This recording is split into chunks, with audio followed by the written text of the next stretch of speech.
This is Paul Kyriazi, and you're listening to Travel Fuels Life.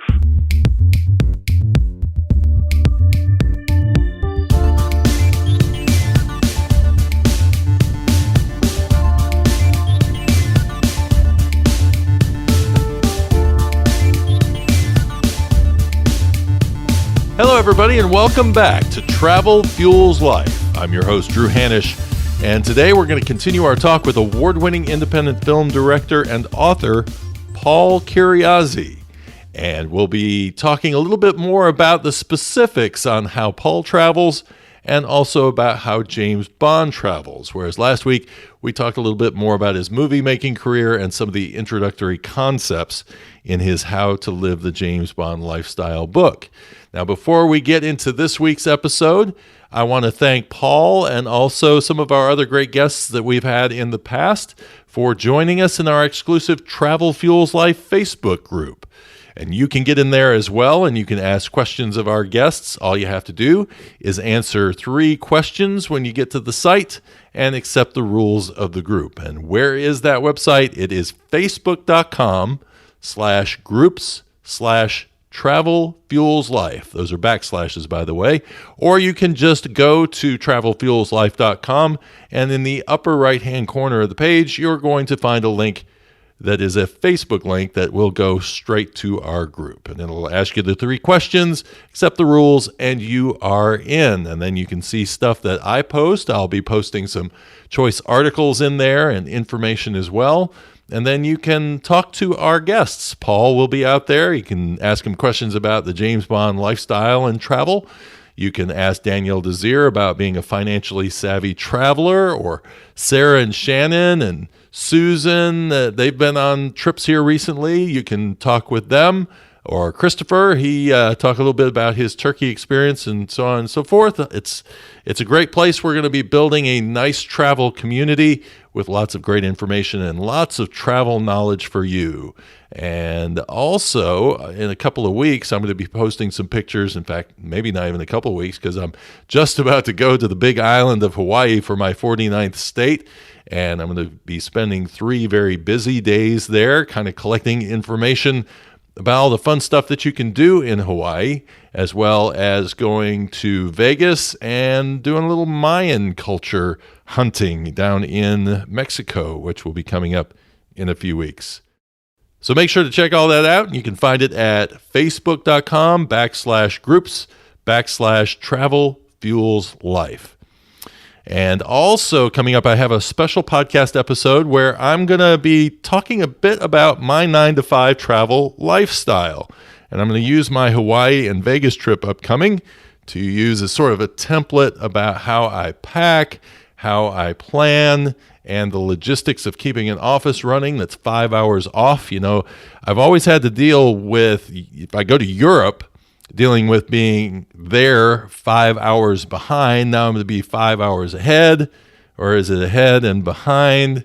Yeah, well, we'll sort through all of that sort of stuff coming up in that episode. That'll be coming up in February, and a little bit of the behind the scenes of my trip and the things that I'm doing while I am out and about. So look for that coming up in a few weeks. And in the meantime, we're going to get back to our interview with Paul Kyriazi. And just to sort of set this thing back up again, I'd been asking him some questions about his success techniques. And of course, these techniques are critical for understanding that cool factor of James Bond. And before we get into those specifics of hotels, tipping, casinos, how to handle money, and his 21 rules for living the James Bond lifestyle, I wanted to ask Paul a little bit about his givers and takers concept that he talks about in the book, because that was a big life changer for me. I mean, I feel like in my business, I'm a giver, but in my personal life, I don't think I always was. And I think that messed with relationships at times. And so it was really kind of an eye-opener for me, especially when I heard that he said that 90% of men are takers. And so I started taking a little stock in myself and saying, is that me? I don't know. So this is a big part, again, of the James Bond cool factor, is how you handled this. So first I asked him where he got this concept from, and then was this something that he dealt with in his own personality? Well, I don't know where I got it from, but I was giving to a fault. I mean, I'd give all my stuff. Somebody asked for something, and when I was a kid, I'd give it to them. So that's just my nature. I'm also an entertainer. I love to entertain, and on my birthday, on the summer, I wouldn't tell my friends, my guy friends, and when I was 10 years old and stuff, and we'd have a hot dog roast at my house, and I'd take them to the movies, and 10 guys, kids, and I'd take them to the Saturday movies and buy their tickets. And I told my parents, don't tell them it's my birthday. So that was always my nature. But what happened on that Givers and Takers, I just saw two guys on television on some talk show, and they wrote a book called Givers and Takers, and I never got the book. And they were just talking about how they did like a survey, a poll asking men questions. And he said like 90% of men are takers, and they're the ones who said, yeah, the takers will do one big thing and talk about it all year, and giving, and then they'll take, like taking is it can be just like, hey, get me a drink out of the refrigerator instead of getting it yourself. But I got a lot of things that just stuck with me from talk shows, because I was looking for any way to be successful with movies, which means making money. So I would, any success, show or a successful person, biographies I'd read, and some of those things that stuck, all those things that stuck, that were important to me, I put in the book. Like I said, I used no reference material at all when I was typing it up. I never thought about it till later. Another friend told me, he said, Paul, yours is the only success book where you actually tell people what to do. Get a new watch, get a wallet, clean up your room. And he says the other books just, give you that go for it advice. And, get a calendar and get a calculator and, make a base of operations. And he says, yours is the only, and I didn't realize that. He says, yeah, yours is the only book. Tell people this is what you do, and go do it. A lot of the fans of the book, when they saw the movie Limitless, and the guy he takes the pill and becomes smart. First thing he does is clean up his room. And then he starts exercising, and he starts learning a language and listening to audios and counts his money. And he said, Paul, it was the James Bond lifestyle, 100%. Well, it's funny. So next time you see Limitless, watch that. Yeah, he got new clothes, and he got a haircut and all of that. Well, I have to say that now I watch James Bond movies from a completely different perspective, because I have to admit, the first time I watched Spectre, I actually did not enjoy it. And it was because I was spending so much time analyzing, like we see James Bond's apartment, and it's just, he's done nothing with it. It's just stuff laying around. And I'm going, Paul, this is not Paul Kyriazi approved. Well, you remember he lost his apartment in the movie before it. They thought he was dead, so they sold his stuff or put it in storage and cleared out his apartment. There you go. He was starting over. But you are correct. Other people mentioned that they were disappointed at his apartment, because yeah, you and I move into a new place, we're going to have that place cooking in a week. Right. So, yeah. So some of the other things that you talk about, and I wanted to get a little clarification on this one, and I guess maybe this is just for personal choice, but one of the things that you talk about is, in terms of prosperity programming, is carrying around a money clip with you. And I had never done that before, and it was very awkward when I first started, but I did start getting a little bit more used to it. The question, though, was that you talk about in the book having a $100 bill in your money clip, and then having some money in your wallet as well, which is good in case you get accosted by a villain somewhere along the line, that you'll have some money somewhere else. But what I found was that, especially with a tipping sort of thing, it was much easier, rather than me having a roll of 20s with a $100 bill in my money clip, was to have just my tip money in the money clip. Do you have a strategy? Is there one way that works better, or? Yeah, I do have smaller amounts on my money clip, and then my wallet would be all hundreds. But also in my wallet, I do have a couple of 20s, because you get into situations where they can't take 100. Mm-hmm. You know, one time I had a $20 bill at 2 a.m. at a convenience store, and the guy said, I can't break it. You know, I bought stuff, and Right. that was really strange. So you have to have some 20s in your wallet, and I carry the hundreds, and then I'll carry the 5s and 20s on my money clip. Always keep $100 bill on the outside, just for my programming, not for anybody to see. Mm-hmm. And I keep $100 bill in the middle of those smaller denominations, just so I know subconsciously when I run out of those 20s and 10s that there'll be 100 in the middle. Right. So that's just one of my. But you have to be careful. They used to call that a Hollywood bankroll, where guys would have a bunch of ones with $100 bill on the outside to show off. Right. And the James Bond lifestyle, as you know, is not about showing off.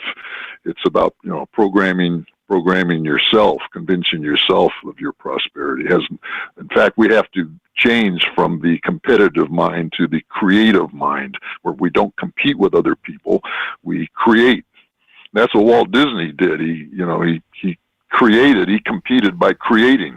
Mm-hmm. If you compete with somebody, you know, if I'm trying to make a movie better than Spielberg, it might look like a Spielberg movie, but and just be a copy of. But if I dig deep in my own ideas, I'll have something that's unique to me. So that's very important. We are not here to show off or compete. We are here to create a lifestyle. So another thing that you do, and probably the first thing that goes through people's mind is, how do I get all these $100 bills that I'm going to be walking around with? But I think that's something that my mother actually taught me when I was younger. She said, you know, if you can go down to the bank, withdraw a $100 bill and just put it in your wallet, it's amazing how your whole mindset changes. Because when you walk into a store, you don't go in thinking I have no money. You go in thinking I've got a $100 bill, but I could choose to buy this or not choose to buy it. Yeah, I like that a lot. Just to know you have that power. You know what helps me too, when I was working here in Japan, and sometimes a little short, 2 days before payday, have a Starbucks card, you know, with $50 or $100 value on a Starbucks card. You might run out of cash, but you know you can walk into any Starbucks, get coffee and some food. Every Starbucks is yours so I do carry a Starbucks card. Starbucks is big in Japan as well. Yeah. But I recommend a Starbucks card, and you go in, you know, you're traveling, you go in, you order a cup of coffee, and the restrooms are yours, and chairs are yours, the heat or the coolness is yours. Mm-hmm. So I recommend having a Starbucks card. Well, one of the other things you talked about was carrying around a gold sovereign with yourself for money programming. Now, of course, when you originally did that book, you probably could have gotten a gold sovereign for maybe 60, 70, 80 bucks. I think they're now like 300 or 400 just because of the price of gold having gone up so much. One of the things that I thought you were trying to do with that was to try to, again, remind yourself to be money conscious. And so what I did was I went out and I would get $2 bills. And because nobody ever sees $2 bills, I would carry those with me, and that's how I would tip. And it was interesting because you would get such a positive reaction whenever you would hand a $2 bill to somebody, because nobody's seen them. They would go, "Oh, look at that. I haven't seen a $2 bill in quite a while." So for me, that sort of became the way at a lower cost than carrying around a piece of gold in my pocket to. You know, that's a great idea. I never thought of that. I got a stack of $2 bills I was just saving as a collection, but that's a great idea. And just to know you have a, quote, strange denomination in your wallet, an unusual denomination, is powerful. Sure, I like that. Yeah, as soon as I hand it to somebody, it's like I go, you know, you immediately are getting a reaction from them, which creates a reinforcement for you that you know, money is valuable, and it has a power, and that power can even be just to get a smile on somebody's face when they see something that they haven't seen for a long time. Yeah, that's one of the rules of the James Bond lifestyle. Everybody I meet is better off for the experience. So it might be a good word, it might be a tip, it might be a recommendation of a book or a song or a music, anything. You know, a lot of people, like the convenience stores, they just treat the clerk like a robot. You know, they don't say anything, and I'll say something. So now that I've gotten over my shyness, finally at age 30, that's when I got over my shyness. That's Right. a long time to be super shy. And I remember I lived in a apartment place, and there's a kind of a narrow, it's a good apartment, but there's a hallway, and I'd be walking, and somebody would be walking towards me, even a man, and I'd think, do I look at him? Do I say hello? Do I say, what do I do? And I just say nothing or walk past, and no eye contact. And then I finally, when I was doing the Mark Raymond and his tapes and everything, I thought, okay, I don't care. I'm just tired of this. What do I say? Do I look? What do I do? I said, I'm going to say hello to every person that I run into the hallway. I don't care, you know, man, woman, anybody. And I'd say hi, and they say hi. And I thought, geez, nobody threw a rock at me or anything. That was like a big step for me, because I vividly remember, you know, thinking, what do I do? Do I look at them? Do I say hi? You know, I'm passing up. There's a foot of space between us, a foot of air. You pass right by them, or 2 feet of air. And you know, what do you do? It's like the thing, you know, in the elevator. What do you do? Right. You know, 2 people straight go into an elevator. What do you do? Now I just say hi.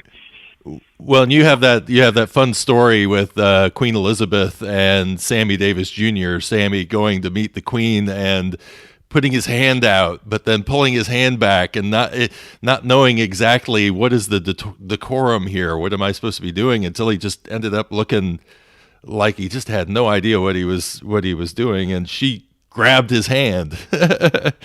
Yeah, I heard Sammy tell that story, and she finally grabbed he put it out and back, and then finally she grabbed it out of frustration with 2 hands. Now, in Japan, when I came here, there's a lot of customs of, you know, where do I sit, and do we sit, do we stand? You know, you could be in somebody's church and you don't know when to sit, when to stand. And you can do that Woody Allen running around like, well, what do I do? What do I do? And I found you just delay your action a half a second. So you come in and somebody just says, well, sit over there, and you sit, and then, you know, they pick up their chopsticks or what, and then you do it. And so you just delay your action. So don't try to overthink, well, where do I sit? Where do I stand? What do I do? Just, okay, comes out. Oh, everybody's sitting. I'll sit. Okay. Oh, everybody's standing. I'll stand. Oh, they're walking. So just delay your action, and don't try to overthink, what do I do? Just, you know, just follow everybody else at a delayed speed. Half a second is all you need. And you know, I mean, when you're traveling across the globe, you're obviously going to be running into circumstances and situations that you're just not familiar with. And to think, you know, Bond always seems overly prepared everywhere he goes, but you can't know everything. And so, you know, it's that, I think that's great advice to say, hey, just slow it down a little bit, kind of observe and see what everybody else is doing, and then kind of make your actions flow from that. Well, that's helped me a great deal. I mean, that's no small thing, because I've been in all those situations. Even in America, you know, you go to different churches or wedding ceremonies, and you're trying to overthink it, and I just learned slow it down. You know. So when you travel, do you kind of have that mindset that I want to travel in a very Bond-like kind of a style, or do you just kind of have you've just adapted the things that you like? Well, it's a good question, because, you know, there's the idea of mostly I just flew you know, the regular class, so I just want to get there. Mm-hmm. You know, but then sometimes it got kind of ridiculous in the economy, and there's just some, you know, wild people and crying babies. So they had this, all these airlines now have Economy Plus, where they put you in the front, you know, 5 rows. So you're more over the wing. It's smoother. It's quieter. A lot of people, and it's only $120 more. So a lot of people don't do that. There's no babies up front. And now you can get on the internet. Here's the big thing for me. Drew, I get on the internet and they show you the plans of the plane, a diagram of the plane and the available seats, and the available seats are blue and the ones that aren't available are red. And I plan enough ahead of time where I get the very front of the seat right behind first class or right behind business if they have that. It's the front against the wall. So, and then I get near the window, either the right side or the left side. There's a wall in front of you. So they got no guy. It got ridiculous. Someday they just push the seats right in front of you. They incline the seat right into your face. And, you got no leg room. So they brag for $120, you get 6 inches more leg room. Oh, wow, right. Thanks. But if you get in front of the wall, it's like your own personal apartment. So you can sit by the window and you can get out of there anytime you want. Even if the guy's got his legs stretched out, you step over him. There's no seat. But if if you're in the seat in front inclined, you can't get out. Or if you're in the aisle, then you got to get up all the time. So get that seat in front of the wall. Economy plus.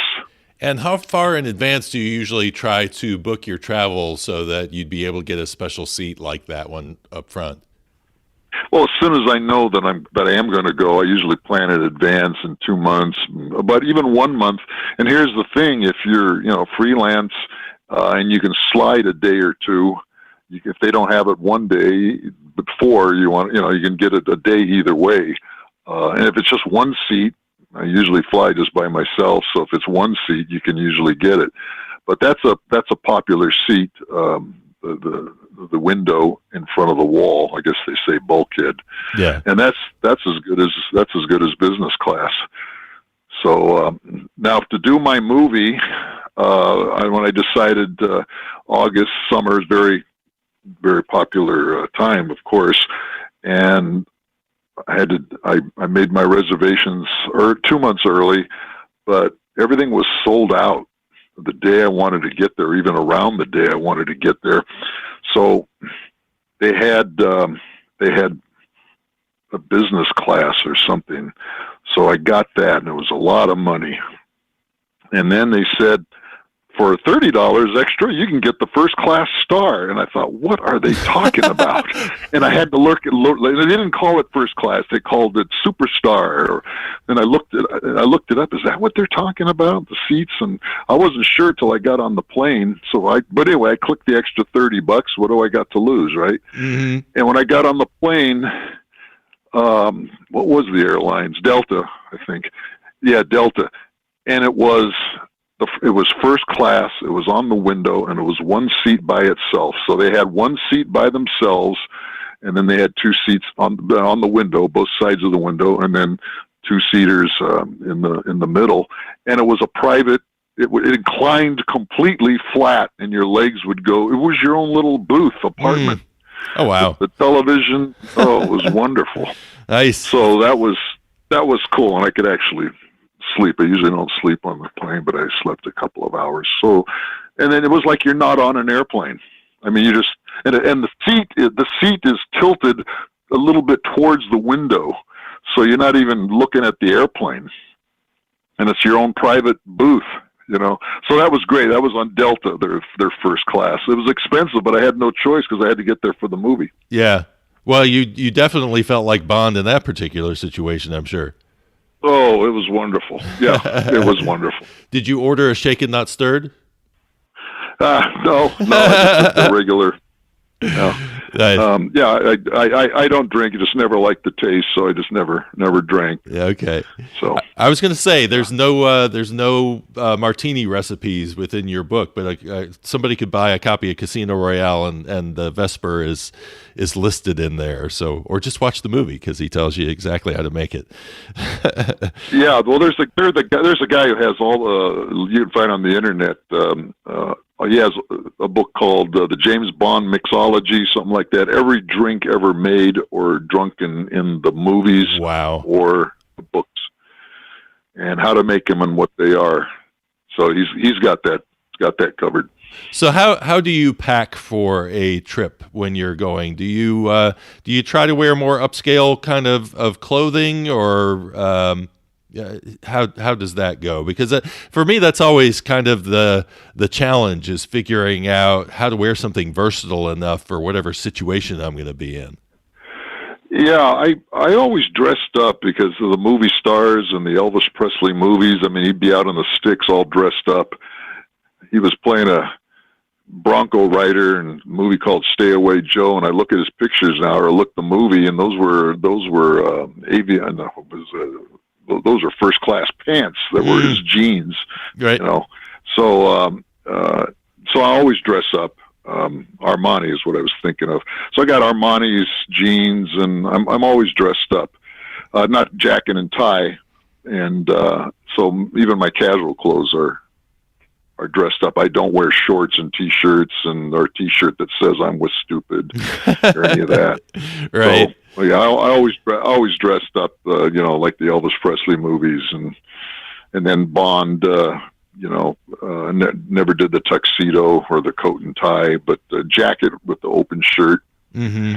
So I'm always dressed up. So one time in Japan, I came wheeling my bag and went into to go get the ticket, check in, and the lady said, "Oh, first class." She said, "This way." And I said, "No, I'm not first class." And I said, "But I look first class." And I joked, and she said, "Oh, yes, you do." And I looked around, and everybody was in shorts and t-shirts and tennis shoes, and I was just in Armani black pants with a shirt and a sports coat. So it doesn't take much these days to look dressed up. Absolutely. Yeah, I think our fashion sense has pretty much fallen out the window over the last few years. Yoga pants. You can go anywhere in yoga pants, I guess, is the new tradition. Well, just a sports jacket and a dress shirt, and then long pants. Yeah. And leather shoes is all it takes to look like James Bond, because everybody else is wearing shorts, t-shirts, white socks, and tennis shoes.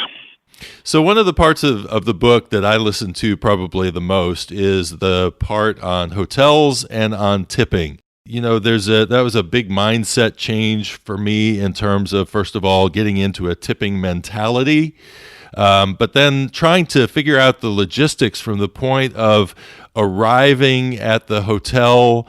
And the first obstacle that you're going to run into is going to be the valet. So let's talk about it from valet all the way through to getting into your room.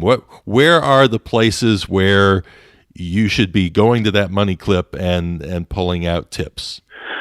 Well, the first thing, Drew, is to make sure you have a lot of $5 bills, or $2 bills, like as you said, because it brings to mind a story. I was traveling with my parents and my sister, so there's 4 of us in the car, and I'd used. You gotta, when you have a $20 bill and you get down, always break your 20s, because you're going to need those $5 and $1 bills for tips. So always break your 20s. But I forgot to do that, and we're heading down to the Universal Hilton Hotel, getting close, and I realized I didn't have $5 bills, and I said, "Everybody in the car, give me your $5 bills." Because here's the reason, Drew, is you get to the Hilton and you tip the valet guy. Now, that's a debatable thing. My dad would always say, you tip him at the end. And I said, well, at the end, it might be another, the casino, you're in there 3 hours. It could be another guy because they rotate. Or if it's another day, And then there's also the idea, if you tip them at the beginning, they'll take better care of your car, or they'll maybe not steal something out of your car. Of course, you make sure your valuables are out, but once in a while there's a missing, CD or something. So you tip the valet to take your car, and you take your car stub, and then there's the guy who meets you with the cart to take your luggage, and he takes the luggage just from the car to the counter. Okay, so then you tip him. So then at the counter, usually checking in these days, they have the exact room for you, but some in the older days, they'd find a room for you. You know, they'd say, okay, well, you want this room? Yeah, I want the corner king and that type of thing. And they'll click around and they'll type around. And so I'll just say, it's not custom to tip the clerk there, but I'll leave a 5 and say, after all, it is the Hilton. I'll say, thanks for searching for the rooms. Mm-hmm. So there's another $5 bill there. So that's 3 of them. Okay. Then there's a separate guy who takes your luggage from the lobby up to the room. And since I got 2 rooms, you know, parents and me, separate rooms, so he's taking luggage to 2 rooms. So, you know, I tip him for each room. So there's, you know, 4 or 5 $5 bills. Mm-hmm. And I tell people, if you don't happen to not have the money, look at his. I learned this from Richard Gere in American Gigolo. You look at the guy's name tag and you say, "Thanks, Bob. I'll take care of you later." Mm.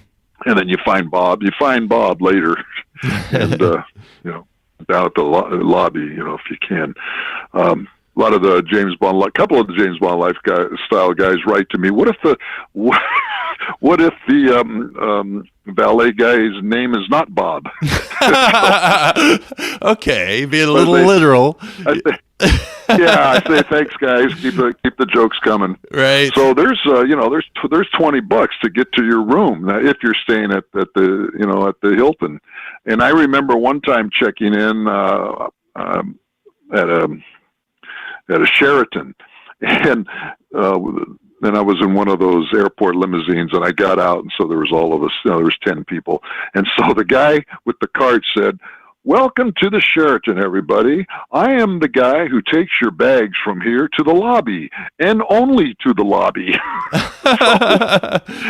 Was it? He was saying, "Hey, tip me because I only, don't wait till the room." Right. And I think he said, another guy will take your. So he was that was his way of saying, "Tip me there." And then when I pick up my car, I tip the driver, the valet guy, when he, just hand him the stub and hand him the $5 bill. The cool thing about some hotels, like the Universal Hilton, you can call down to the valet and tell them you want your car. And by the time you go down the elevator, either if you're going out to a side trip or if you're checking out, your car will be there with the doors open and the hood up, the trunk up, ready to go. So I like that part. Yeah. So there's your tipping. Yeah, gosh, $20 to get up to the room, or whatever, $3, whatever. They have all these rules of how you can look on the internet, how much per bag. If there's more bags, you tip more, and all of that. So tipping is just a way of way of respect. Now, I think at a casino where you're spinning $3 every 5 seconds, I think the laws of tipping go out the window. I always win in a casino because you're spinning $3 on the machine or whatever. So why not tip the girl? The drinks are free. You're supposed to tip them, and sometimes I'm ahead, $1,000 ahead, and I give them a 20, and the girl says, "Oh, it's a 20. Are you sure, sir?" And I say, "Hey, I'm $1,000 ahead." So spread the wealth, and then there'll be a guy in the restroom, cleaning up the restroom, and I don't make a big deal about it. I pull out a 20 and say, "Hey, thanks for keeping it clean." And I am $1,000 ahead. Why not? So, do you have a particular way that you slide the money to them, or have you kind of gotten into a style on that, or do you just kind of wave out a $5 bill and thanks, bub? Yeah, that's very important. You'll see Bond do that very casually when he walks out the door, and Dr. No. And you look the guy in the eye. You don't look at the money. You look the guy in the eye and you say, "Thanks for the service," or "Thanks for taking care of my car," or, "Thanks for keeping the place clean." And, you can keep the bill below, belt level, and about belt level, so the guy can see the motion of your hand, and he'll find the bill, and you just look him in the eye and you say, from the heart, "Thank you for whatever service." It's interesting that the Las Vegas waiters, when they They had all those seating by tips. Now they have, you get a seat number, a reserved seat. But before, when Elvis Presley was there, Frank Sinatra, Barbra Streisand, you get a reservation for the dinner show, and then it's up to the maitre d' and the ushers to seat you. Mm-hmm. And they, of course, everybody wants to get in front to see Elvis or Frank Sinatra. Like, so all these, made men, gangsters would tip $100, and people were literally buying. Waiters were buying houses. Wow! With the tips they got from the Sinatra shows, because all the wise guys. But those waiters said they could know the denomination of the bill just by the way the guy put it in his hand. Huh? It got so good. Wow. And that's very interesting. Of course, they can't feel it with their fingertips, but I imagine they were serious about it. I imagine the confidence with which the guy placed the tip and the voice, they could tell how much money it was. So yeah, you don't make a deal. You don't make a big deal about the cash. The big deal is the thank you for your service. Right. Well, it amazes me when because I'm not really a big gambler, but when I went to Vegas about a year ago, I was learning how to play baccarat, and so I got my first chance to sit down at a table and start playing, and I realized that not a lot of people actually do seem to tip at those tables, and they are winning money. And I learned this little technique, which was when you put your money down on whatever, in baccarat it's banker or player. When you put your money down on banker or player, take an extra. Say if I was putting down 25, I put an extra 5 in front of that on the dealer side, and then that way the dealer would actually have stakes in the win along with me, because their tip would be riding on the line along with my bet, and they'd have a chance to sort of play along and double their money. And I found that the dealers kind of enjoyed that, and it made me feel more like I was bringing them into the game as well, and just having more of a community kind of a feeling to it. Yeah, very, very good. And you can do that on craps. You'd say, the hard ways, play all the hard ways. There's 4 hard ways, which is a 3 and a 3, same number. I'd say all the hard ways. I throw a $5 chip, all the hard ways, and 1 for the dealers. Hard. So I'd say all the hard ways and a hard 6 for the dealers. They say, thank you, sir. Then win or lose. If they take it away, they'd still say, thank you, sir. Or if you win, then they take their share and they say, thank you, sir. Yeah, it makes them part of the game. Yeah. Makes it fun, You're communicating. You're there in the casino to have fun. If you're there trying to win money for your rent, you're not going to make it. But if you're there to have fun, you got a good chance of, and then stopping when you got a profit and, getting breakfast or something or dinner and using all the entertainment, not just gambling, you'll probably break even or have a profit. But that's a good story, Drew. I didn't know that about how to place for baccarat. Yeah, so it's I'm sure probably if you're playing blackjack and that sort of thing, you probably can use a similar technique. But yeah, it does. It creates a lot more fun. And I found that when I went to Vegas, the first time I went with a convention, and I put a coin into a poker machine, and for me there wasn't a lot of juice to doing that. But when I went back and actually sat down at a table, because there are baccarat tables or baccarat machines that you can go play, but there's something about that human interaction with the dealer that just makes it comes alive to me. It feels much more like you're in a game. Oh, sure. Yeah. Think about it. There's no dramatic movies about a guy trying to win at slots. Right. It's always dice or baccarat or blackjack or poker. It's got to be a human element in there. But the tipping should be a lot freer when you're winning in a machine. Even if you're not winning, you're still having fun. You're still spinning, or gambling, $5 or $10 every couple of minutes or every couple of seconds on a slot machine. So why not tip the the drink girl who has to work in a smoky environment all day long. Right. So another thought is that I don't always stay in hotels where I'm going to have the bellhop, or I travel light. So sometimes I'm just taking my one little bag, so I don't necessarily need to have them carry that up to my room. But when I go into the room, then I think about the person that's actually cleaning the room. And I think in any hotel that you have an opportunity to kind of drop a tip at that point. Do you have a rule of thumb for that? I mean, is there an amount that you think is appropriate, or when you should do it? Like if you're staying multiple days, how you should handle that? Yeah, I like to I'm always at the Hiltons. I'm a Hilton member, and my credit cards, it's a Hilton, I get Hilton free rooms on it, on my credit card. So I'm always at the Hilton, which my dad liked because he forgot the word hotel. He'd say, "Paul, where's the next Hilton on the trip?" Nice. So I'm always, at the Hilton, that's a different situation. So I always put $5 on the bed, on the pillow every day. And I tell them not to, I was one of the first ones. I'm thinking, this is ridiculous, changing the sheets every day.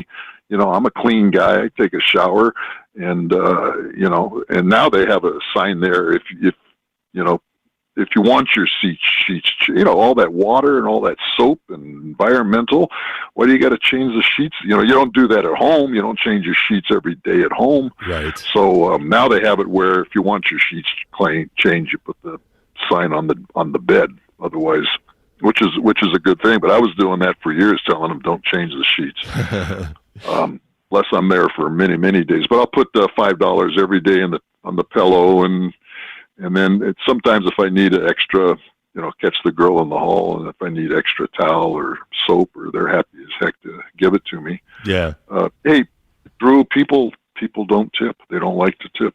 A lot of people don't like to tip. So if you tip a little bit, or even a couple of dollars on the pillow, especially when you leave the last day, it's much appreciated. I think of those ladies having to make those giant beds and clean the place up. It's a lot of work.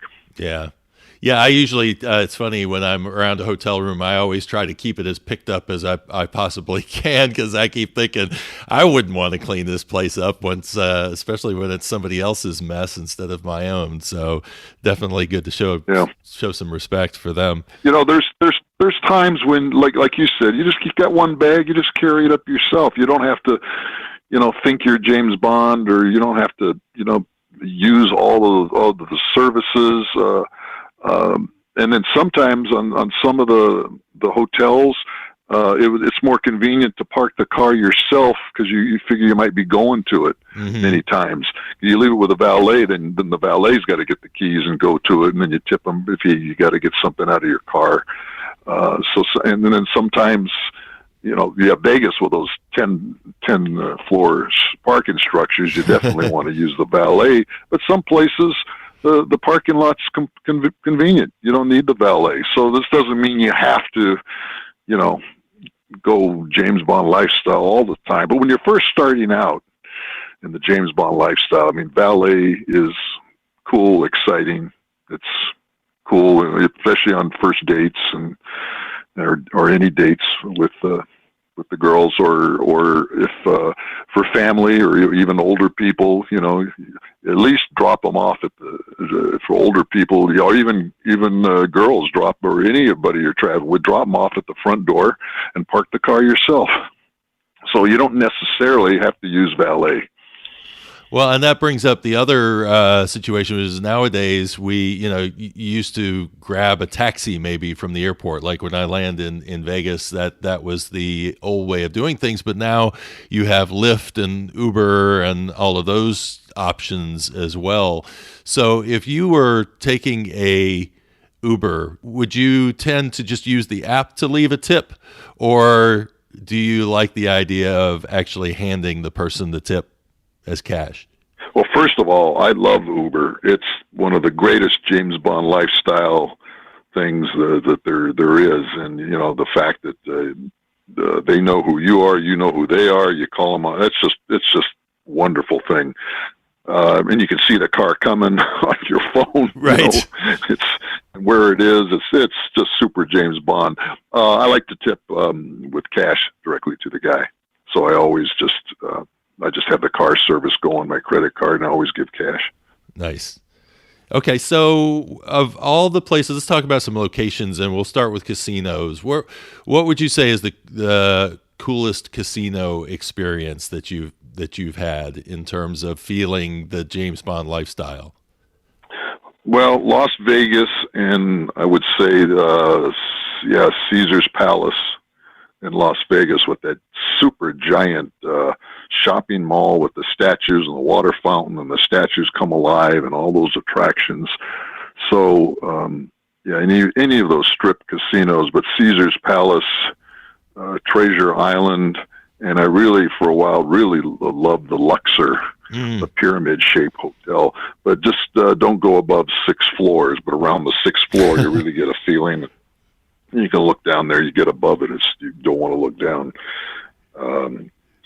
The Luxor, very entertaining. And it's the area itself. The Luxor is next to the Excalibur in New York. That's just a great corner. So the MGM Hotel is great. That corner, if you look at the map, so there's either that corner where the MGM Hotel is in the New York, or down where Caesar's Palace that has the monorail to Treasure Island. Treasure Island with the exploding volcano is great. You can ask for a volcano view room, and then they give it to you, and that's when you tip the guy $5 for finding the volcano room for you. You know, so your family or date or whoever, your Bond girl, can look out the window and see the volcano exploding. So it's those little things, right, that make your trip. So absolutely. So that's the great experience there. So no, it's the Mirage that has the exploding volcano. Okay. So Mirage is terrific. So I would tell your listeners, check out the Mirage first for a great experience for your Bond girl or your group. Awesome. Okay. So I tell you, the first time I went to Vegas, that's all I did was just walk through hotels just to see the personalities of each of them. It's just, it's an amazing place. And I think even for the people who aren't into gaming, that's actually, somebody told me the other day that Las Vegas is probably much less about gaming now than it is about entertainment. Oh, I agree. It's each hotel, like you said, the atmosphere. Each hotel is a separate Disneyland. With the attractions and the rides and they got rides where you the moving chairs and the screens and 3D and oh my God, and the big shows. Yeah, so the entertainment is fantastic. So you go downtown to the Fremont Street show with the lights on the ceiling. They got a 5-block ceiling, So, it's endless attractions. Then you can take a tour to the Grand Canyon, Monument Valley from there, the Hoover Dam. So there's a lot of those. Don't forget to check out those side bus trips. They keep you away from the gambling too. So those $80 to go to the Grand Canyon. It's 4 hours, and then they hang around there for 3 hours, and then back. And you're still back by night to enjoy the night, but it keeps you away from the tables for those hours. So of all the places that you travel, there's one story that you tell about you were doing a documentary in Thailand, and you were getting a chance to fly there, and that things weren't working out in a very traditional sort of sense in terms of going on a regular passenger flight to go there, and that you kind of wandered into a James Bond moment. Do you want to tell that story? Boy, remembering it just sounds unbelievable. I was hired with my friend and actually the Seattle producer. My friend Conrad from the Air Force movie department, hired him as cameraman, and he went on a flight ahead of me to Phuket, Thailand, and you fly to Hong Kong, and then from there you get a flight to Thailand.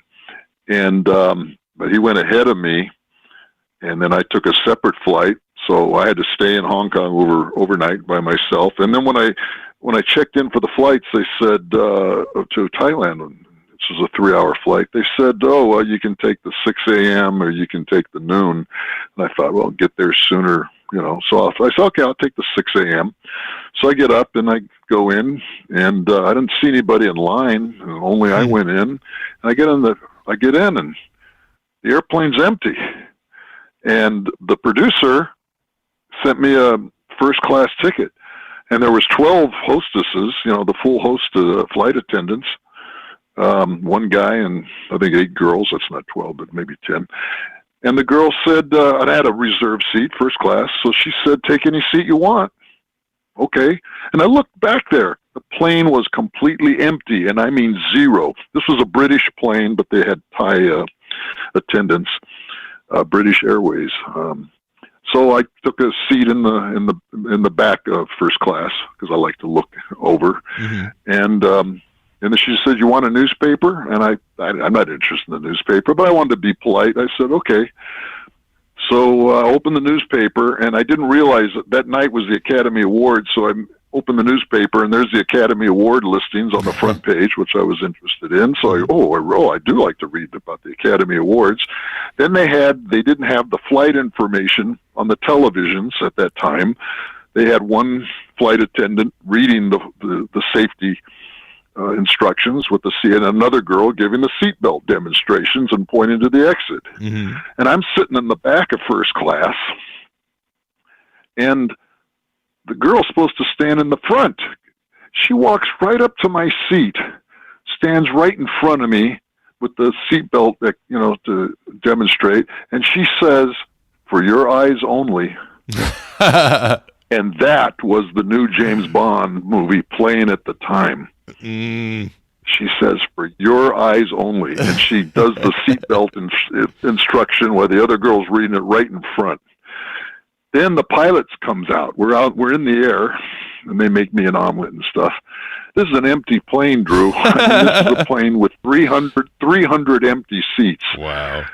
And then the British pilot comes out, and he says, "Well, what are you doing on this airplane? This is only a cargo-only plane, cargo flight." And of course, and they're required to have the stewardesses, I guess, by union, even though there's nobody on the plane. I said, "Well, they gave me a choice." And I took, he says, "Oh," he says, "You want to come up to the cockpit?" So, "Oh, yeah." And at that time, it was, they stopped having people in the cockpit. And I remember reading Charlton Heston's diary where they brought him up to the cockpit because he was a celebrity. Mm. So they put me and so I got to sit, and I was in a fourth seat right behind the pilots. And I was sitting there, and the guy says, "You want to be here for the landing?" I said, "Yeah." So I was very, Wow. And we landed in that Thailand airport, watched them land and the whole thing, and it was beautiful, floating down and touchdown. Wow. And that starts, and that's, of course, Thailand, Phuket is where they filmed Man with a Golden Gun, the James Bond island. They have the tours there. And that is the point, Drew, that I said, I want more of this. This is really James Bond lifestyle. So I came back. When I came back, and I made a lot of money making that movie documentary. When I came back, I rented videos just came out, video machines, and I rented the James Bond movies, and I said, I want this James Bond lifestyle. And I thought, yeah, James Bond, metaphor for success. And that's when I started making up the James Bond lifestyle just for me. Yeah. Just for me. Wow. And then when I was filming Omega Cop, people were asking me, "Hey, how do you live with no corporation, no company backing you up? How do you live freelance?" And I would tell them all these, success books and my success courses and the subconscious mind. And I thought, this is, then I'd forget to tell them something. I would call them up and say, "Yeah, you also have to do this." And I thought, I got to get this all down on a 90-minute cassette that I can hand it to them. So the first James Bond lifestyle was just me having all those rules and everything that I do as a gift for people. But then at the same time, Amazon started, so I got the cassettes on Amazon, and it blossomed from there. People loved it, and then I expanded. 90 minutes wasn't enough, so I did the book, and that's the beginning of the James Bond lifestyle.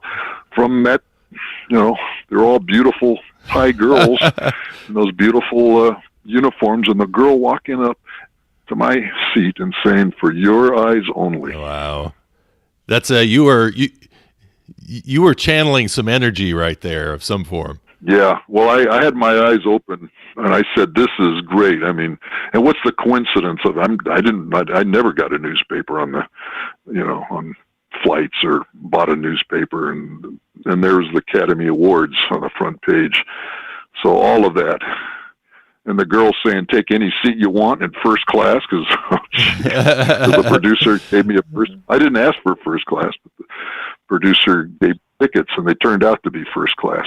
Well, I was going to say at that time it was probably all about hijacking, because that was the big worry at that time. And so for you to actually be able to sit up in the cockpit with the pilot even at that time, because we think about modern times after 9/11, definitely it's not going to happen that way anymore. So, but even back then there was some tension about that. So it was amazing that you got that opportunity. There was a lot. In fact, Charlton Heston starred in the movie called Hijacked, and that was 3 years earlier. So, yeah, there was a lot of worry about Hijack, but I guess they trusted me. Well, very good. Well, so you expanded the book out, and it's a great read all the way through. When we get to the end of the book, there are 21 rules that you came up with. Was that the inception of the book when it was just the 90-minute book? Was it all kind of built around these 21 rules? No, the 21 rules were done after, but with the 90-minute cassette. I believe it was with the 90-minute cassette.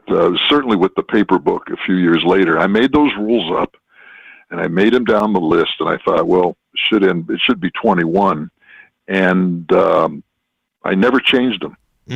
And when you're starting out and people make a comment like, "Well, who needs to check into hotels?" and and what is this about chasing women, or you kind of shy about it. And but somebody saw the list and they said, "Oh my God, that's incredible! I printed it out and pasted it on my refrigerator." Right. And people were leaving comments. "This is great," and I've never changed the list. The list has never changed. Well, I was going to say your book actually doesn't change that much from version to version either. It's really more kind of injecting something from the new movie that's out, or maybe making a slight revision here or there. But I mean, it's the core of the information in the book has always been very solid from the earliest edition that I have. Yeah, that's correct. It's never changed. Truth never changed. It's expanded on, and I became a better writer over the years. That's why the Spectre version I totally rewrote, but I did all the sub-chapters the same, explaining the subconscious mind, just better writing and more clear. A lot of stories, as you saw, a lot of stories are from celebrities: Frank Sinatra, Sylvester Stallone, Elvis Presley. So there's not just James Bond, but there's a lot of, as you mentioned, Sammy Davis Jr. So any of those celebrities in those James Bond lifestyle situations, I use as an example. So that's why people like the book. It's not just Bond. There's a lot of Sinatra in there. He was kind of the real James Bond with a tuxedo and the casinos and the, the confidence and the money and all of that, the lifestyle. So those rules never changed.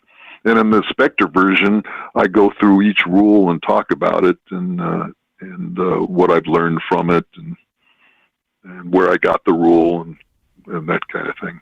Great. Fantastic. Well, so why don't we take the audience then to kind of round this thing out through those 21 rules. You've got the 21 rules there in front of you.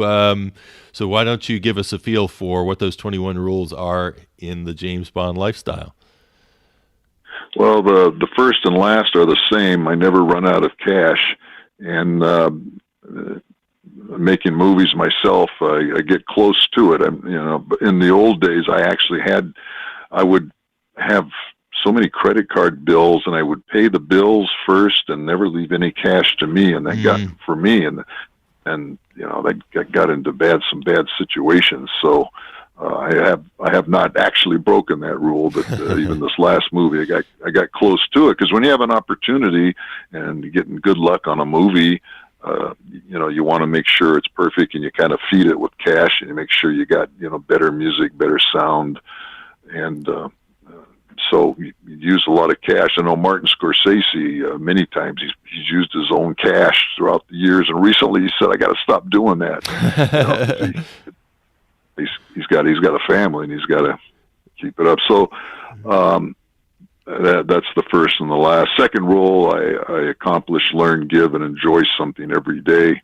Saw that on a calendar one time, a day-by-day calendar, and that struck me. As I thought about it, if you can, and many people accomplish, they learn, and even a phone call to a friend or something, that's giving, but they forget to enjoy something every day. Mm-hmm. And that can be something small, or, reading the book you're interested in, watching a video, exercising.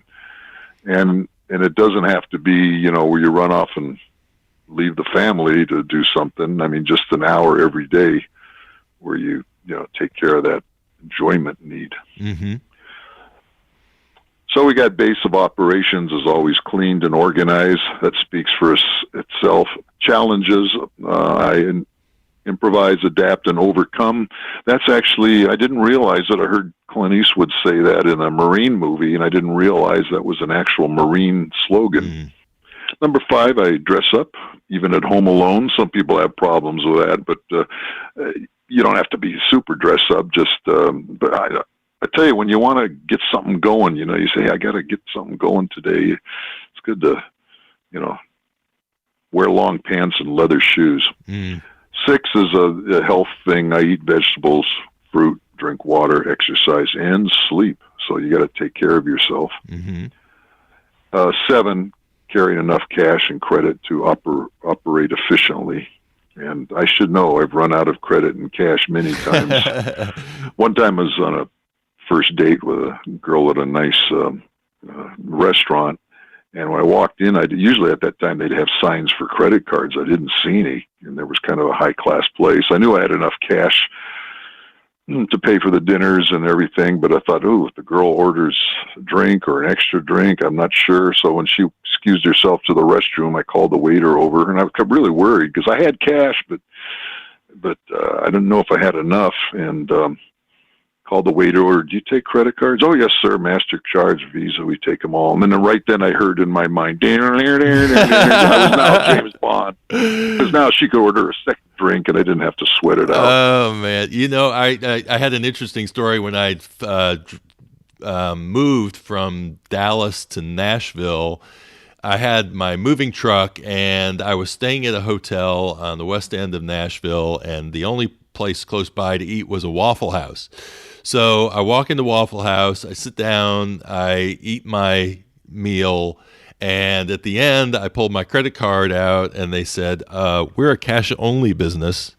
Oh. And that cold chill went down my spine, and I thought, oh no, what am I going to do? And then the light bulb went off in my head, and I said, I was going to do laundry, and I went and got a bunch of coins. Let me see if I have enough coins to be able to pay for my meal. And I had enough for the meal and the tip. And I that was one of those moments when I said, you need to carry money with you wherever you go.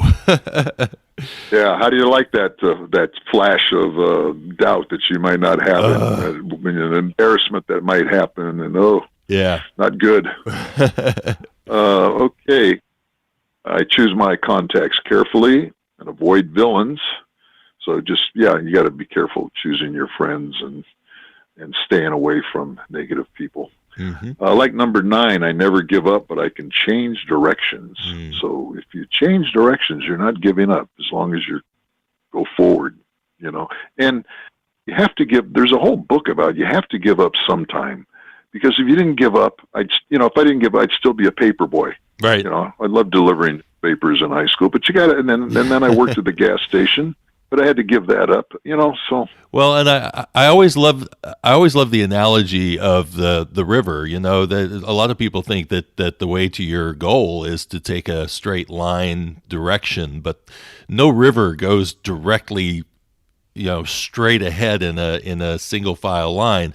There's bends and there's curves in it, and there's places where you're going to get maybe a little bit off track, but it's that. keeping that in mind, that sometimes things will sidetrack you a little bit, but don't give up. Just keep on rolling with it until, like you say, you may determine that this is just not a direction that resonates with your future. Wow, that's great. I was surprised to find out that an airplane is off course 70% of the time. Oh, really? Oh my! Yeah, and the computer has to bring it back on course. Makes you want to jump on an airplane, doesn't it? A good one. Number 10, I'm not afraid to pay for what I want, but a lot of people had trouble with that. For what you want, and I tell people too, don't pay for what you don't want, because a lot of times we're talked into, oh, you should get this, or you should go on this trip or something, and if you don't go where you don't want to go, and if you don't, buy what you don't need or you don't want, that sounds simple, but when, when you want something, then don't be afraid to pay for it. Echoing on number 11, I get good value for my time and money. So that's important. I remember I think my first adult decision, I was in 9th grade, and I saw this Mad magazine, 4-frame comic with no dialogue, but the boss is yelling at this man employee. The man goes home and yells at the wife. The wife yells at the little boy. In the last frame, the little boy's yelling at the dog. And I said, this is ridiculous. I'm not going to be part of this comic book. I will, the bad stops with me. I'm not going to be a chain of some yelling energy. Now, I was in 9th grade, and that was my first adult decision. Wow. So the bad stops with me. I will not. So I will circulate a compliment, but I will not say, oh, do you know what he said about you? He said you were a jerk. Right. The bad stops with me. I'm not going to be somebody's messenger boy for their evil, negative words. 13, I got this from a buddy. He was a salesman. He says, everyone I meet benefits from the experience. And I thought, oh, that's something. I never forgot that. And that means it could just be a good word or a recommendation of a book, or me, I was giving out Bond CDs, Nice. I'm always early for meetings. Okay. That speaks for itself. When you're early, when you're there, when the person comes to meet, especially if you're meeting at a hotel lobby or a bus stop or a train station, it's just great when the person comes and you're standing there. It's the respect. Hey, I want to meet, whether it's business or your Bond girl or whatever. It's just respect, and it gives you some power. That you're on time and organized. Well, it definitely helps your reputation. Yeah. I was surprised. This lady that I'd only known for 3 years met business, and then she said, "Oh, you got to talk." She told one of her friends, "You got to talk to Paul about this business." So the girl called and said, "Hey, Paul's not here." And the lady said, "You're in the wrong place. Paul's always there." And indeed, that's awesome. And she didn't say, "Well, did you look around or what's the place?" She just says flat out, "You're in the wrong place." Because I was always early and always there. And indeed, she was in the wrong place and found me. Okay, 15, I edit out negative verbalizations. That's an echo of another one, but bears repeating, You have negative things in your brain, and before they reach your lips, you have control to edit them out. It's not going to do you any good. It's the complaint or getting out your frustration. I mean, just, people, why did I say that? Well, there's a split second from your brain to your lips where you have control. Right. On the job, I'm always professional. A lot of people don't think about that. I'm tired, I'm hungry, I'm, professional. A job is where you make your money. It doesn't necessarily have to fulfill you emotionally. That's other things. And if you get a job that fulfills you emotionally, that's good. But some jobs are there, to make money. So I worked all these side jobs, laying carpet with my good buddies and working at different places. And I was professional. I did them for money. So, yeah. 17, I'm constantly learning by reading one book a week. Sean Connery, when he accepted his Lifetime Achievement Award. He says, "The only reason I'm here is because I learned to read at age 3. I'm certain of it." Wow. Yeah. That's a great quote. And, Burt Lancaster, he read a book a day. He said he tried to get through a book a day. But 52 books a year, 500 books in 10 years is going to impact your life.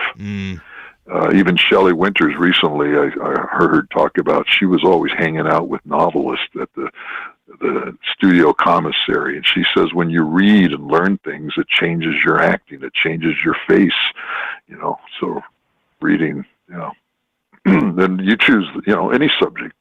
You choose a subject. And it could be an audio book too. So okay. I tip freely like Bond. And as we talked about, some people have, I'm still talking to people about that, where they see people just don't want to tip. Yeah. They don't want to pick up the bill either.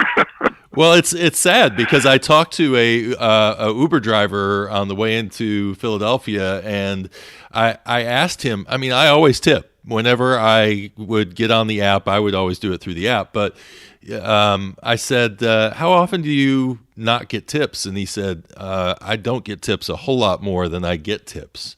And I just thought, it's so sad to hear that, because these guys aren't making a ton of money off of they're putting the wear and tear on their cars.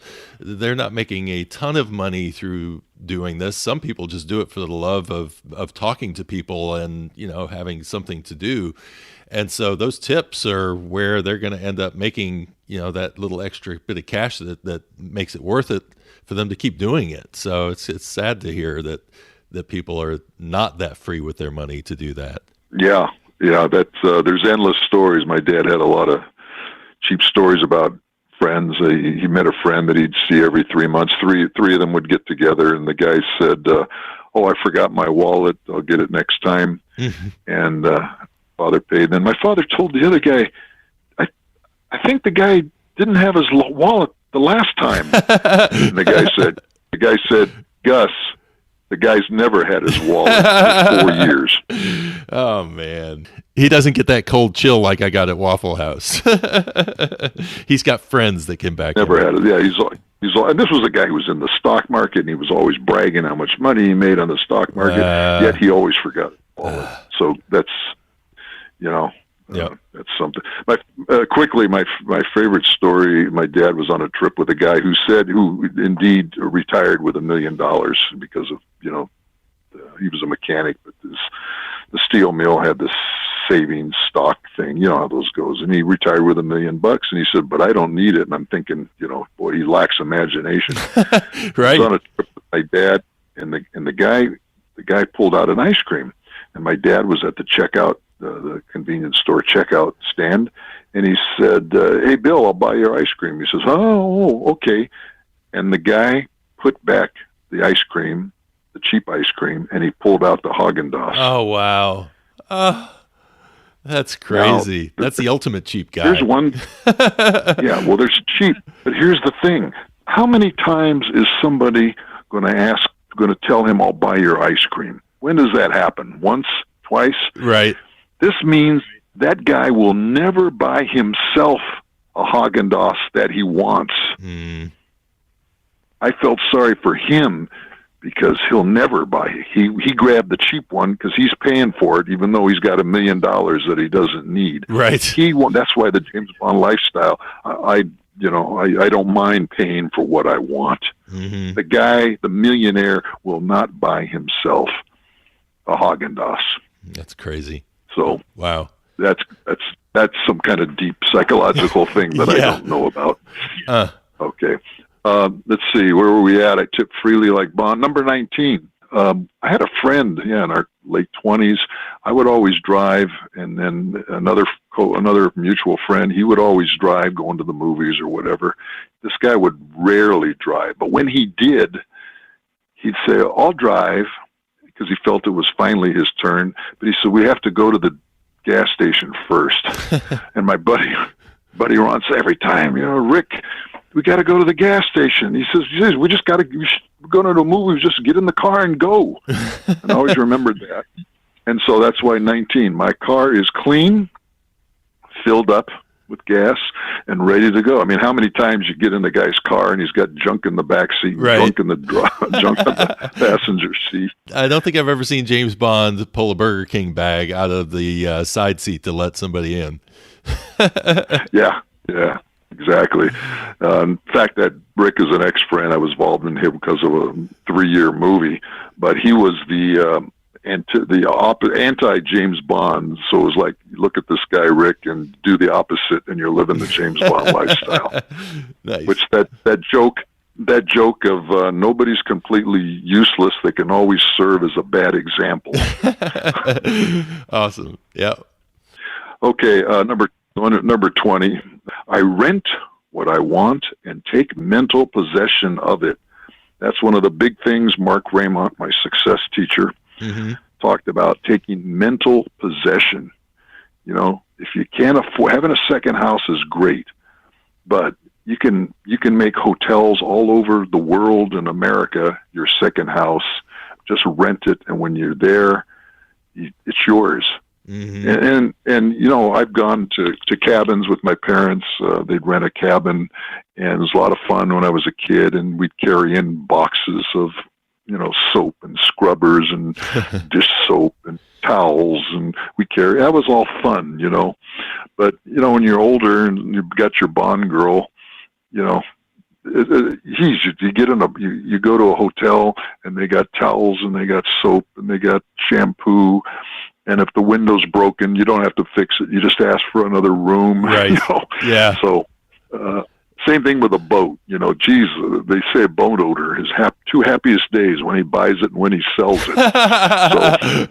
Yeah, I totally agree with you on that. I think of that idea of having to go on a trip, and the first thing you have to do is figure out what work you need to do to be able to enjoy your trip, because you got to clean a place up or clear out from whatever the last person left behind or whatever. I mean, that's just and taking mental possession. I mean, just that idea. And now it's interesting, when I started talking, even Japan, I had some classes, and women love that idea. If you don't have to own, but men want that pride of ownership. So men they argue, no, it's best to have a second. Yeah, get your second house if you can. Get your third house. That's great. But but women love it because it's the men, especially in Japan, it's the men that want them to clean up the house and all that. And have that pride of ownership. And that brings us back to the, you know, last rule, to echo, I never run out of cash. Nice. 21. Awesome.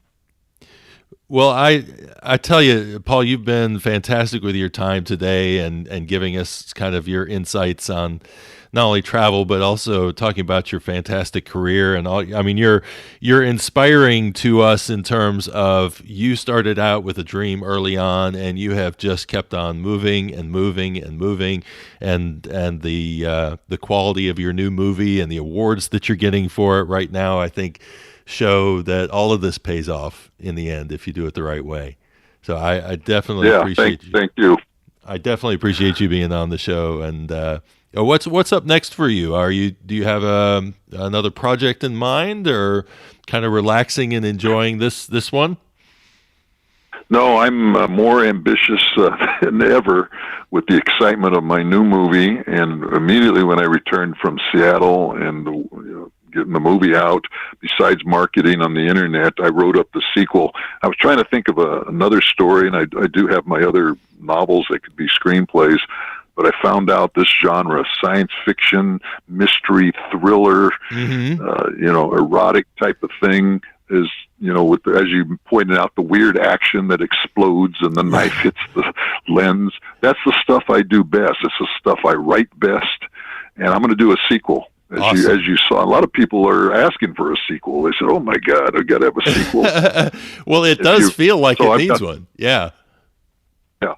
So, I mean, it does end, but it's open, and so I wanted to do a sequel. And it's, again, the challenge of, getting the money back from the first movie and fast enough to make it in Seattle before it starts raining again.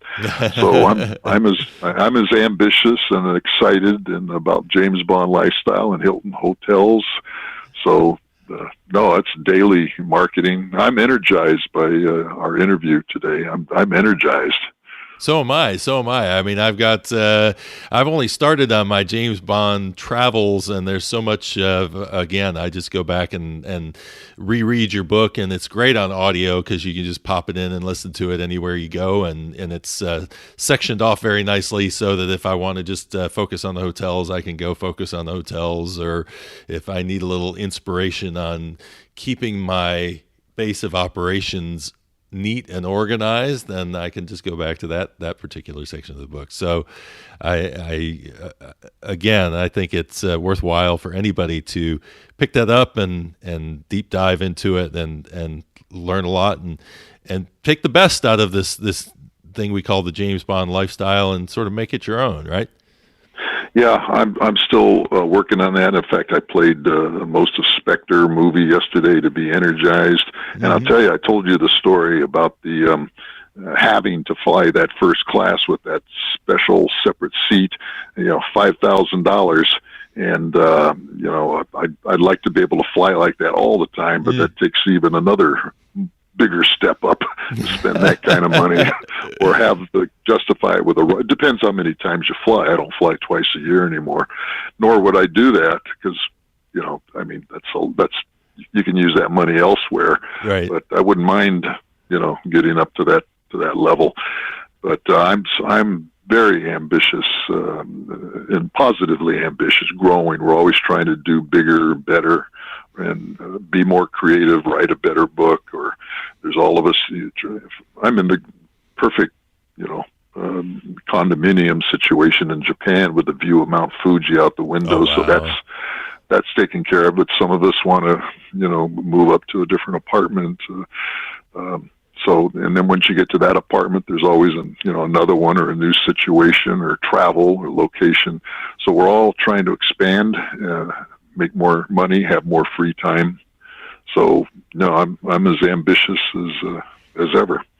Well, I hope I would love to have done this interview in person and gotten a chance to see Tokyo as well. That's one of those places on my bucket list. So hopefully one of these days I will get out in that direction and hope to hear about your new movie when that time comes and lots of success and a lot of awards like you're gathering now. Well, thanks.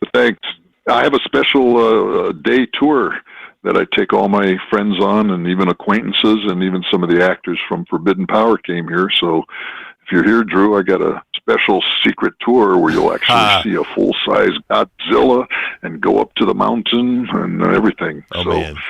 Let me know. Seriously, let me know when you get here. Let me know when you plan to come here. That is awesome. Japan through your eyes. You have a love affair with Japan, it sounds like. So that would be special. Yeah, I really enjoyed it. I love California. I love America, driving through America. The daily lifestyle in Japan I really like because the trains come every 5 minutes and they go everywhere. So I like to drive, but in the city, it's just faster to get there by train. And you see a movie, and instead of driving out of a parking structure and getting money to pay the parking and being safe and not hitting anybody, you walk out of the movie theater, jump on the train, and think about the movie. Nice. So the daily lifestyle is good here. But now you can do that with Uber. Right. I've done that with Uber. You go to a movie, even though I have a rental car, but in the city, I use Uber. Go to a movie, call Uber, jump in the car. And pass that little tip over the seat. That's it. Always. All right, perfect. Well, thank you very much, Paul. I appreciate it, and I hope everybody got a bunch out of this and goes and checks out your book. And I'm going to put all of the information that we talked about in the show notes so everybody can go out and check that out and find out more about you and how to watch your movies and listen to your audiobooks and all the rest. So, again, continued success to you, Paul, and I appreciate you so much for being on the show. Okay, thanks, Drew. It's been a great experience.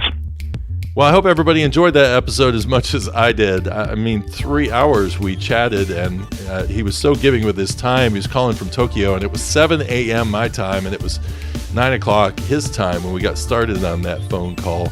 And it was, for me, it was fantastic. After hearing him on the audiobook, this was like supplemental information, a good opportunity to pick up some extra details and also fill you guys in on this concept. And I would recommend, if you want to pick up some of these techniques and get some more success in your life, then you might check out his book called How to Live the James Bond Lifestyle, and you can get that on our show notes page. And there is a link to that Kindle edition, as well as the free story audiobooks that Paul offers, and also a link to his movie Forbidden Power.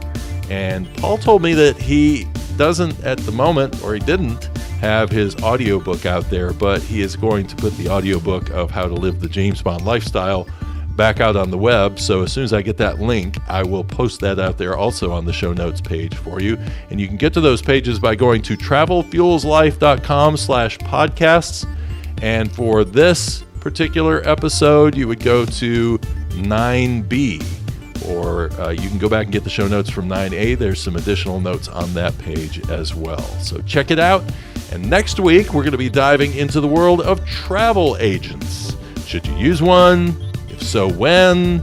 I was never very big on travel agents myself, but this was a very eye-opening discussion that I had with Samuel and Jessica Bowder of the awayonvoyage.com website, and they do bespoke travel, and so it was a good opportunity for me to get all my questions answered and kind of get the lay of the land on when to use travel agents, when not to use travel agents, and so on and so forth. So check that out coming up next week, and until then, safe travels, and thanks for listening to Travel Fuels Life.